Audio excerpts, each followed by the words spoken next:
د کابل په میربچکوټ ولسوالۍ کې د انګورو بڼوال خوښي څرګندوي چې د تیر کال په پرتله د انګورو حاصلات زیات شوي او د دې ترڅنګ قیمتونه هم 2 برابره لوړ شوي دي.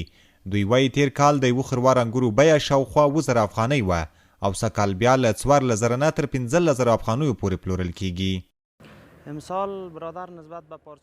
سږکال محصولات د تیر کال په پرتله ډیر ښه دي او د خدای شکر ادا کوم چې هر حالت وي.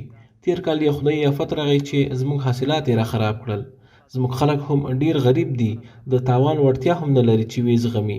خو شکر الحمدلله سږکال نو بیا حاصلات هم ښه دي او له بلې خوا نرخونه هم 2 برابره لوړ شوي دي چې تر 15,000 افغانیو پورې رسیږي. په هر حالت شکر باسو، له حاصلاتو ډیر خوښ یو. له تیرو 2 کلونو څخه مو د انګورو سږني حاصلات ډیر ښه دي. شکر فضل د خدای دی، موږ یې هم پر خپل وخت ښه پالنه کړې ده.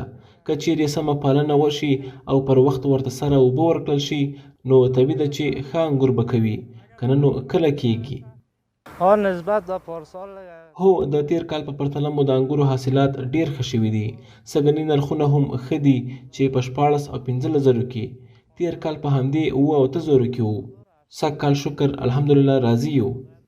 بلخوا د انګورو یو شمیر سوداګر وایي چې کاروبار نسبتا ښه دی، خو د شمالي ولایتونو د لارو خرابوالی، د بازار نشتون او د سړو خونو نه درلودل هغه څه دي چې دوی له ګڼو ستونزو سره مخ کړي دي. که چیرې سړې خونې وي د خلکو مال په ښه بیه پلورل کیږي.